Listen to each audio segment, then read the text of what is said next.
So I'm going to preach real fast for a few seconds, get you out of here so you can get to your destinations and get on with it. Turn your Bibles real quickly with me into 1 Peter chapter 1, verses 13 through 21. 1 Peter chapter 1, verses 13 through 21.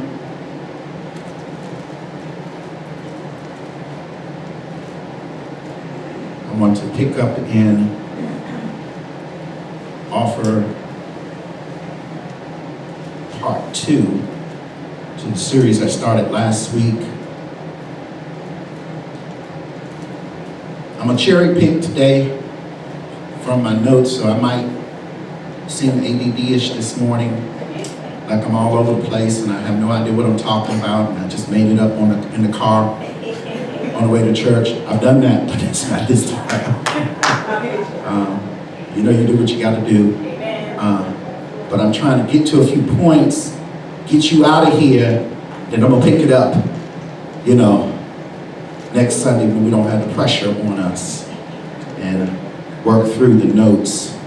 But I just want to do some cherry picking. First Peter chapter 1, verses 13 through 21 reads on this account.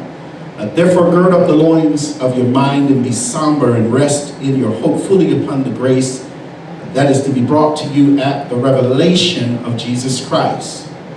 As obedient children, not conforming yourselves to the former lust as in your ignorance, but as he who called you is holy, you also be holy in your conduct. Because it is written, be holy, for I am holy. And if you call on the Father, who without partiality judges according to each one's work, conduct yourselves throughout the time of your stay here in fear, knowing that you were not redeemed with corruptible things like silver or gold from your aimless conduct received by traditions from your fathers, but with the precious blood of Christ, as of a lamb without blemish and without spot. He indeed was foreordained before the foundations of the world, but was manifest in these last times for you, in whom through him we believe in God, who raised him from the dead and gave him glory, so that your faith and hope are in God. And we're using verse number 13 for our text verse. Therefore gird up the loins of your mind and be somber, and rest your hope fully upon the grace that is to be brought to you at the revelation of Jesus Christ.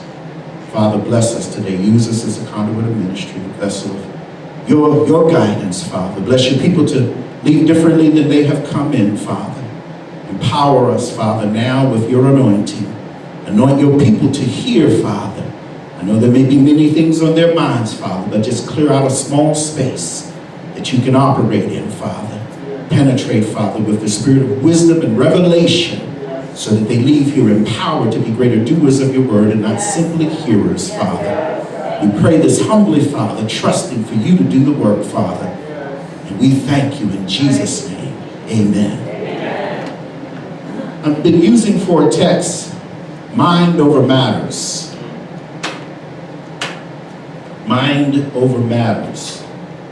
And the purpose for this, as the Lord has revealed it to me, is to help some of us who may be going through times, difficult times, experiencing opposition, or going through challenging times, so that we recognize the importance of our mind. That salvation, as much as it has been criticized by the world, is for people that are emotionally weak, that rely on emotions more than they do intellect. Yes. It's a lie from the pit of hell, and we rebuke it. Peter here tells us to gird up the loins of our minds, because our minds must be an active participant in our salvation. Because the mind is a powerful tool. And I think somebody said mind is a terrible thing to waste. And it's important here that Peter is emphasizing that if we don't get our minds in this thing, that we are at risk of two things happening. One, that we relapse into former behaviors that we now testify that God has delivered us from. All right. Good. He saved some of us that are willing to be honest from some things. I'm not saved just to be cute. I'm not saved just to be blessed. I don't mind saying I've been saved from some things. And if I don't get my mind right, there is a great propensity and risk that I might relapse to former behaviors that God has already delivered me from, lest I get my mind right. It's not always a matter of God doing the next thing that you think he should do on the itinerary. If I haven't got my mind right, it's not going to matter what God does, because what I do actually makes the most difference in how I walk out my salvation. God could give me $1 million right now. I could go out and find out that somebody just willed me, or somehow or another I've come into $1 million, and it wouldn't make a bit of difference if my mind's not right. Help me, Holy Ghost. Because if my mind's not right, all I'll do with $1 million is live more lavishly wrong. I might even stop coming to church and relapse into things that I had previously testified that God had brought me out of. And the only reason that it will be revealed that I had not relapsed previously was because I didn't have enough money to do it how I wanted to do it. And so then what was my salvation? Help me, Holy Ghost. I'm almost finished, because Peter doesn't want the folks to relapse, and two, he does not want them to retreat into a state in which their relationship with God deteriorates from the ordained level of intimacy that we should have. Help me, Holy Ghost. In other words, God didn't just save us to get us out of sin, but he brought us out of sin so he can love up on us and have a better relationship with us. The Bible puts it this way over in Paul's theology, that he brought forth the ministry of reconciliation so that we could be brought back into sonship and daughtership, and we could go back to calling him Abba, that is daddy. In other words, he saved me so he can love me better, and so that I can reciprocate the love. But if I'm not careful and don't get my mind right, I might retreat when I'm in the midst of tests and trials back into a state in which I've lost my connection with God. And so 1 and 2 that Peter's trying to help them with in the long run is he doesn't want tests and trials to cause you to relapse or retreat. Tap somebody and say, I can't let either one of those happen. He brought me too far for me to relapse or retreat. I'm too saved now, if you understand what I'm saying. I'm not saying I'm too righteous, but it brought me too far for me to start cutting up and acting like a fool now, just because a few things aren't going my way. He's brought me too far now. I wish I could preach and testify at the same time. I remember there was a time I lost my job, and I was sitting in the house after the 4th week of being out of a job, having expected God to perform a miracle, and for that phone to ring, sent out resumes and passed out my resume and called and tapped into every connection I had, and money was running low, and then I was still sitting at home, and the devil came to me and said, why don't you go to the liquor store and get some drink? And it occurred to me that might be a thing to do, except for one problem. I've never been a drinker, devil, and so I don't know what good that would do for me. And he said, well, why don't you go down and get you a little friend while she's out working? You could go get a friend and just pass the time. Y'all ain't hearing me. The devil will come to you and tell you to do things that God has not only saved you from in the past, but God is saving you from in the present, that he does not intend for you to get involved with, because it would destroy your destiny. And so we've got to understand that relapse is possible if I don't get my mind right. Look at your neighbor and say, last time I'm going to bother you, but I'm trying to get my mind right. I'm really trying to get my mind right. God's got his part right, but I got to get my part right. You still here? You still here? So I'm ministering to those people, and Peter's epistle here has been written to them to encourage them and to help them to understand that if you're crying over this, because see, when you're in chapter 1 of 1 Peter, he says, gird up the loins of your mind, because as I told you, by the time he get to chapter 4, he's telling them stuff like, beloved, think it not strange concerning the fiery tests and trials that shall come upon you, as though something strange had come upon you. In other words, what he's saying is, people, buckle your seatbelts, because if you crying over a little tickle, test, and trial, you're not going to make it through the real tough stuff that's to come. In other words, I'm not promising you that the tests and trials are going away, but it might get worse before it gets better. I know you didn't come to hear that. Just give me a few more seconds. Let me run through a few assertions for you. One of the things that Peter does in this gospel is, or this epistle is, he refers to the saints as they have returned from Jerusalem after Pentecost.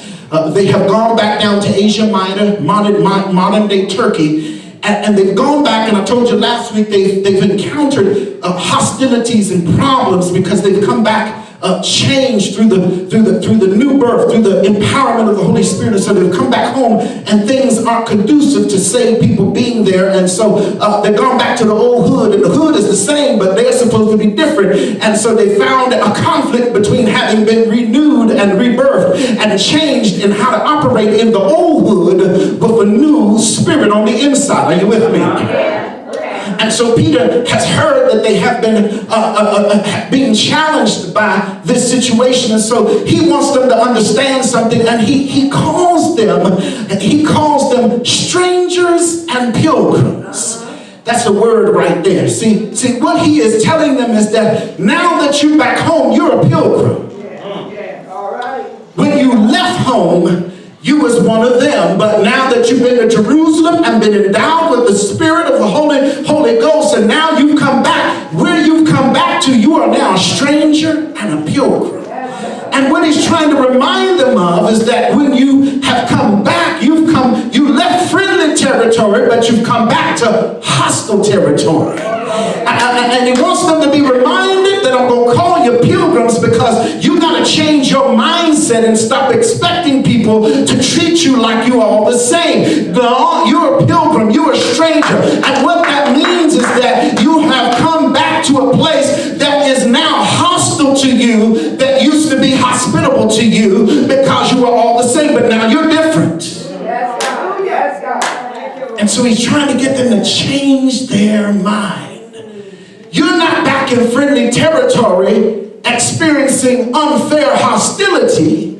You're a pilgrim, you're a stranger in a place where you should be experiencing hostile territory, hostile conduct, because you're now a child of God.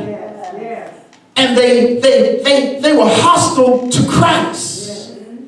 And so as you are now in the image of Christ, walking out salvation, you now become the new object of their hostility. So you can't let the fact that you don't fit in no more, and they keep reminding you of it, cause you to get feelings that are so hurt that you relapse or retreat. Tell somebody, I can make it through some hurt feelings. Yeah. Say that again. I can make it through some hurt feelings. Hallelujah. We can be a little sensitive at times, but sometimes you just got to make it through your hurt feelings. Sometimes you got to just cry it out. Sometimes you might have to come see somebody like me and get some professional help, but you can make it through some hurt feelings. And so Peter wants them to know, you are pilgrims, you are strangers. And the reason that your feelings are hurt is because you actually expected different treatment.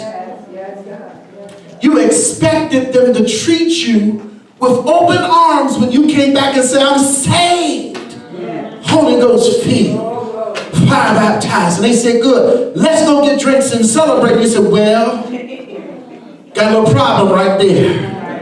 That's not exactly how you celebrate salvation. All right, we ain't gonna drink, let's go club it out. Well, right there. That's gonna kind of be a problem. Well, let's go get some stuff and smoke it out. Well, right there, that's going to be a little problem. Well, what kind of thing is this you got that we can't drink it, smoke it, or party it out? Well, see, that's the thing. I went down to Jerusalem because smoking, partying, and drinking wasn't helping me with my problems.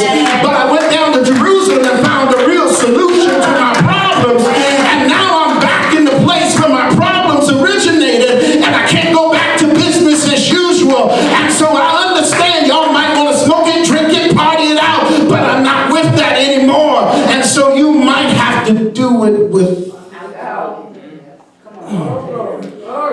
I drive you there. Maybe I'll be the designated driver. Maybe I just go and eat the wings and drink club soda. You ever justified? Y'all ain't never justified? Y'all ain't never tried to fit in? Oh, come on, can I get just one witness? Thank you, Jesus. Got one, got a couple. You know how we do. We Christians, we undercover Christians. You know, we up in there, but we not in there. You know. We kind of incognito. Why you got your hat on? Well, you know, my head cold. Why you keeping your coat on? Well, it's the air conditioning too. You incognito. You don't want nobody to see. What cross you usually wear that beautiful cross? Oh, I left that at the office. I didn't want to lose it. Y'all ain't gonna get with me this morning, are you? He's trying to tell you, you can't lose. You can't relapse, people. Yeah. If you relapsing just from going back home, when you just found out you don't fit in no more, you're a stranger. You're a pilgrim. You left a friend, but you came back a pilgrim. Some of you all are pilgrims, but you keep thinking people should treat you friendlier. And because you haven't changed your mind, you can't get your mind over the matters of not fitting in. Not fitting in is a matter of you understanding who you really are in the environment. You are an adjutant to the environment. You are a problem because you don't fit in like you used to. And so now you're going to have to deal with being a little ostracized, a little separated. And you can't let that overwhelm you because God has done too much for you just in the little while that you've known Him for you to give up on salvation and relapse now and start retreating from God. Maybe it don't take all of this, Mother Grant. Maybe I got a little carried away. Maybe it's all right. We looked at the Bible study on Wednesday night. Maybe it's all right if I just drink some wine, but I make sure that it's the same communion wine that we drink. Or not too many proofs above that. Can that work? Can it work in that way? I just won't drink. I won't get no Long Island iced teas this time. I'll tell them be long on the lemonade and the tea and a little short on the, you know. Y'all not gonna get with this. Y'all got plans later, don't y'all? Yeah, I see it I see it right now. I can see. I'm about to preach this next week. Yeah, I'll preach this next week, so y'all won't have no conviction today. So you can go do whatever it is you're gonna do, because mama said it's all right. I don't care how aged the bottle is, you still, you know. Y'all, so now you don't fit in. Y'all all right with not fitting in? Yes. You got to change your mind. Here's the problem with not fitting in. The only reason fitting in bothers you as much as it does is because your mindset says that I should fit in. Yes. And therefore your expectations and imagery of how I should be treated are being disappointed by the fact that you're walking out Christ and people are treating you according to the agitation of you walking out Christ. But if you change your mind, don't change your behaviors with them. Don't you relapse into old stuff. Don't you start rationalizing and trying to compromise to make them happy, because they're going to find another reason not to like you in the first place. Because while you was down at the church getting saved, they was talking about you anyway. And so don't you go changing nothing else about you. God is working it out in your soul salvation right now. So you stick to God and work it out. Work out your soul salvation. Let this thing work out. Don't you let your feelings get too involved in it. I'm going to stop right here because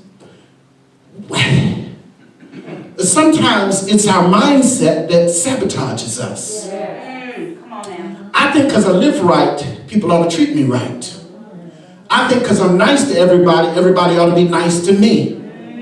I think because I never done wrong to nobody, that nobody should do me wrong. Now, I know you say, no, I don't think that. Back in the recesses of your mind, well, you can't read my mind. No, but I can read your behaviors and look at how hurt you get when people treat you wrong simply because you're holding your position in Christ. You ought not be that hurt because you ought to expect some people to throw some grenades and rocks and some spear. You ought to expect some of this to come your way, but because we don't expect it, it hits us and then we act like the weapon that been formed against us has prospered. It has not prospered in your mind. It's prospered, and now in your feelings it feels like it's prospered, but just your feelings. Look around, feel yourself. You have not been destroyed. You still live and can still pray. That's why I try to get you to praise God as much as I can on Sunday, so you know that you're alive in Christ. No matter what's been thrown at you out there, it has not penetrated you. But as long as your mind thinks that it's wounded you more than it has, then you'll function as a wounded child of God. And the devil will say, let them think they're wounded even if I haven't really been able to do any damage to them. I'm trying to help somebody. Because when you go to work tomorrow, they still ain't going to like you. Come on now. When you go to work tomorrow, they still going to think you all of that. When you go to work tomorrow, they still not going to give you what you ought to have. You still not getting promoted. You ain't getting no raise, and you ain't getting no bonus, and you're not getting no office with a window. You're not getting the cube that you deserve. You ain't getting, oh God, I shouldn't preach it this way. But I got to help somebody get ready for chapter 4, because you can't be struggling over chapter 1 stuff because you'll never make it to chapter 4. Because when chapter 4 hits you and you find out that they're fiery testing trials, right now you just at the testing trials. You won't be able to withstand the fiery testing trials. Help me. They haven't even lit the match yet and you crying. Y'all all right? Yes. Erica, 30 more seconds. 30 more seconds. See, if you get your mind, if you go home and work on your mind, All right now. just do some new imagery. Come on now. Mary Beth and them don't like me. I don't really need them to like me. No, you don't. I have the love of the Lord. I got saints and fellowship. That's it. Self, why do you let them get to you?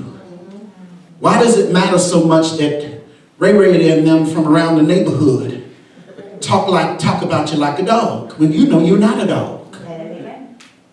Why do you let it get to you? See, sometimes you got to work on your mind. You got to recondition your mind so that you don't have false expectations of how people should treat you. People, just look, don't nobody like you.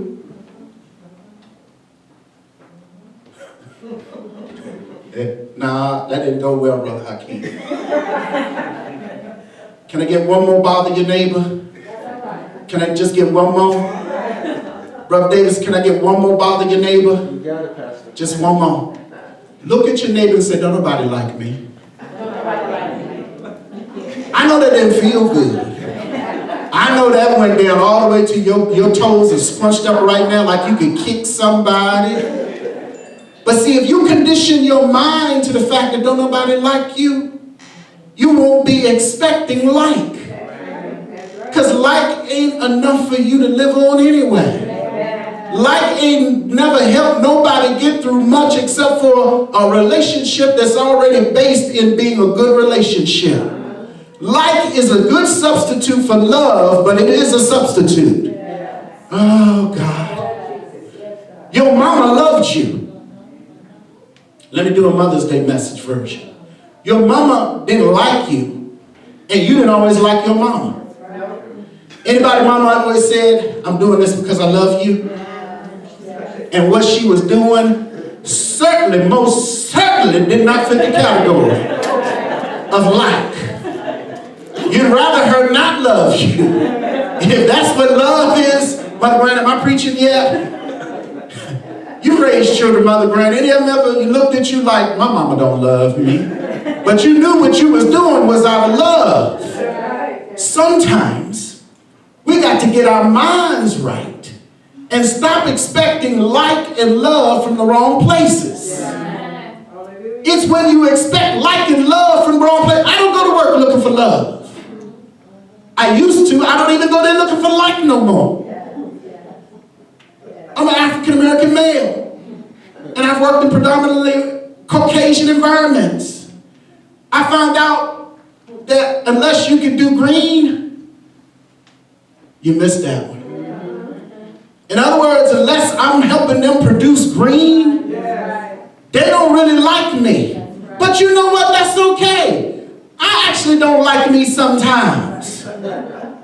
So you know what? I need to get over like. Get my mind over the matter of like. Because the reality of the matter is, the more I keep looking for like, I'm just going to get my feelings hurt. And this is what's going to happen. I'm going to retreat from the God of love. The God who really offers me love. I'm going to retreat from God because somebody don't like me. So just tell yourself this week, don't nobody like you. Self, you don't even like you all the time. I don't need like. I need some love. My mama loved me. I'm glad she didn't like me sometimes. Y'all ain't hear me yet. Sometimes you need some good old-fashioned love applied to various aspects of your life. Sometimes applied to various aspects of, the Bible says he that suffered in the flesh have ceased from sin. I don't want no CP. That's people. Sometimes like won't do what it's supposed to do. Because like is very conditional. But love, so what Peter's trying to get them to see is, don't go back to the old neighborhood looking for like. They don't like you. If you're going to come any place, come here and look for some love. They can like you and dislike you all week long. They're going to talk about you, and I'm going to say this and I'm going to stop. See, here's what you might as well do is get ready for like. I'll work with this next week, but I'm going to give you a preview. See, God knows how he's getting ready to bless you. And the way he's getting ready to bless you, ain't no need you getting used to like right now. Because when he finishes blessing you with the plan he's got for you, they're going to really dislike you. And so he's trying to get you ready for a fiery trial of when they go from disliking you to hating you. Because once he starts blessing you the way he's going to bless you, they're going to start really hating on you. And if you can't take dislike, you're really not going to be able to handle when they hate you because you're so blessed. God's getting ready to elevate you to circumstances, situations. God's getting ready to bring you out of stuff because God is a blessing God. And he knows once he starts to heap those blessings in your life, some of those very people that you think like you right now, they're going to revert to disliking you because they don't mean for you to be doing that well. God's got a plan that's going to blow your mind and jack your relationships up. And so he's telling you in chapter 1, get your mind ready. Because I'm going to bless you whether you like it or not. And I'm going to bless you above what your enemies think you should have. I'm going to bless you beyond what neighborhood you come out of. I'm going to bless you beyond your level of education. I'm going to bless you beyond your pedigree. I'm going to bless you beyond those that I'm going to bless you without the support. I'm going to bless you even in the midst when everybody else is doing poorly and people are losing jobs and the stock market is going down. I'm going to bless you when people said they're going down this time. I'm going to bless you to come out of stuff that others didn't survive. When 90% of the folks that you hung with are in jail and they're in prison or they're in the grave, I'm going to bless you to be the lone survivor because I'm going to make you come out of some stuff, and the Lord's got to get you ready, get your mind ready that you can't be so focused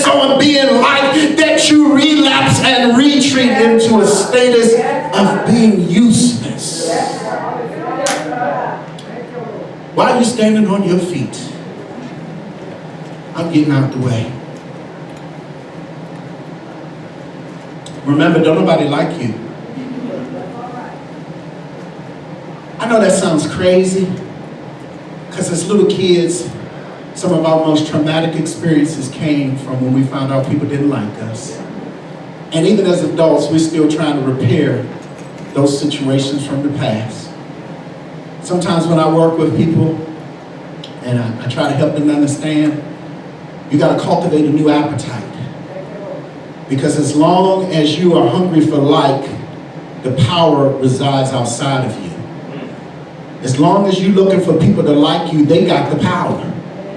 Because they got the like. You need to produce your own love. You need to love yourself enough that their like is just change in your pockets. If you get it, it's good. If I ain't got none, I got plenty of bills of love in my pocket. I love me enough to make up for the fact that y'all don't like me. Y'all all right? That's how I can preach like this. Because I don't really have that great of a concern for people liking me. Because if I had to live on like, I wouldn't be preaching in the first place. Y'all didn't hear me yet. Some of y'all are missing out on your calling because you want to be called and liked. You want to be anointed and liked. You want to be blessed and liked. It don't go together. They're oxymorons. You're not going to have the light of the world and the love of God's blessings manifesting in your life. So you might as well get your mind right. Get your mind over the matter of like. Just keep telling yourself, don't nobody like you, but God loves you. Your brother Hakeem tell you this morning, God first loved you. First loved you. You ain't got time to be running around collecting no like anyway. You need to be giving God some love back for all the love that He's given you. You all right with that? It may take you some use to getting to accept that. But that's what the Lord told me to tell you, that don't nobody like you. So you just get that over with. Just get that out of your salvational formula. God bless them to like me, please, Lord. Grant me favor with my boss. You don't favor with my boss. I got favor with God. Boss better get in line, put the favor of God, before I be visiting him or her in the hospital and having to pray over them. Y'all better take this thing seriously. Folks better not get in your way. And you better not put them in your way by making them objects of supply of like. Oh, this is going to come. I had to bring this back, Pastor Barrington. Because this one ain't going on. Erica, you ain't liking this one, are you? See, look at Sister Ruth about ready. Sister Ruth said, I ain't staying here much longer. He asked us to stand up. And he need to get on with the benediction. He gonna get a heap of dislike. I'm just messing with Sister Ruth. She loved me anyway. She loved me more than she liked me. If you're somebody that this has resonated with, and you can be honest with yourself,